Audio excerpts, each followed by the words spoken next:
Hey guys, I just want to do a quick bipolar 1 check-in slash life update in defense of marijuana. I feel like I have to bring this up once in a while.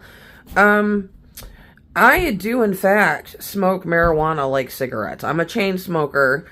However, I do smoke a low THC weed. It's not very strong. It doesn't get me high. It just kind of gets rid of this feeling I get in my arms, which I do believe is a side effect of my antipsychotics, because I take two. And I think there's a lot of stigma around marijuana when it comes to mental illness. And I think that comes from big pharma, because if like you understood weed, it's really not that big of a deal. It's not.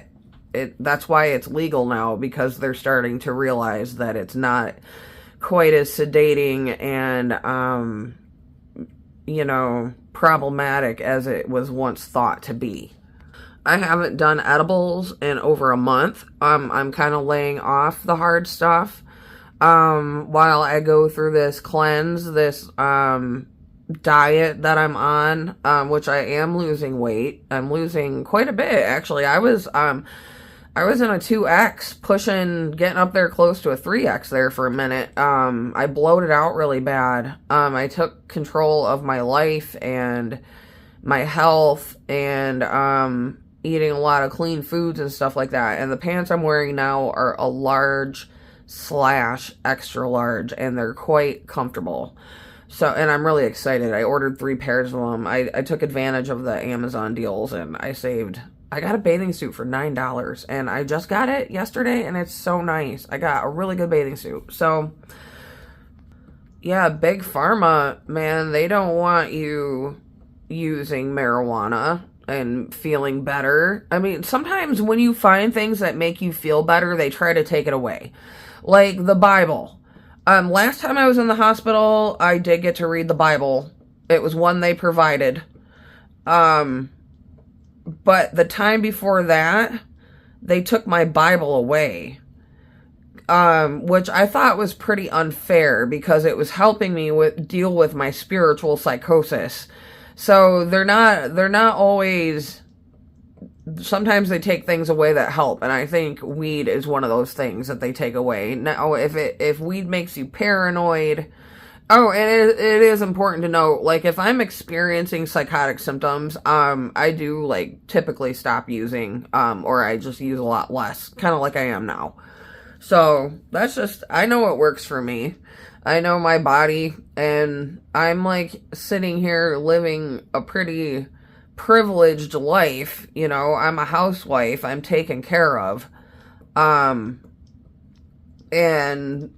I have a lot of freedoms, which is how I like it. I'm happy with where I'm at, Okay, so I'm home all the time, and I'm in this room after chores, and this is like where I chill and stuff, and this is where my hamster's at. Trixie typically stays in here, at least at night, and I get to spend all my time with my animals, and like my new hamster, he comes out during the day. Hamsters are nocturnal, but he comes out several times a day because he is comfortable in his surroundings. He's gotten used to the sounds of the room, and he is quite friendly.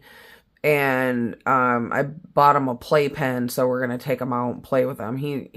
I give my hamsters about 6 weeks before I handle them. I got a big trip planned next week, so I'm going on a 2-day vacation, so I will definitely film that. We're going to Amish country, and I thought it would be fun to get some of the horses and buggies on video, because sometimes you're like at a stoplight and you look over and there's like a horse right in your face. So totally looking forward to that. I also want to add, I gotta talk about this bipolar 1 thing. So I have like a severe case of bipolar 1 where I get psychosis about every 6 to 8 months. Last time I had it, I was able to kind of nip it in the butt before it got severe, because I think how many times maybe 2 or 3 times I've video documented my episodes, and that's for like my personal use because it helps me remember signs and symptoms. And I think that's why last time I had a manic episode, I was able to stop it so soon. And it's because I was recognizing all of the symptoms that I had recorded. So, and it's weird that people are kind of like criticizing me for that. Like, one of the bad things about putting yourself out there is you do get people who say mean things. Like, I get called ugly all the time. I get called ugly like every day. I got called ugly in Yiddish. And I was like, ooh, yeah, I did a video on that. But sometimes people attack my mental illness and try to make it seem like they use it as a weapon against me, okay? I think that's really lame, like, and immature. Like, it's kind of, I'm like really above that mentally. I'm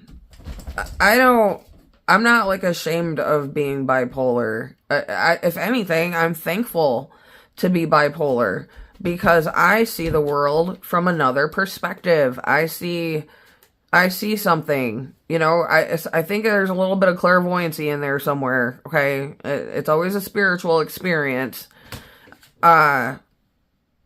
So, you know, you're kind of like trying to put me down for things that I don't know.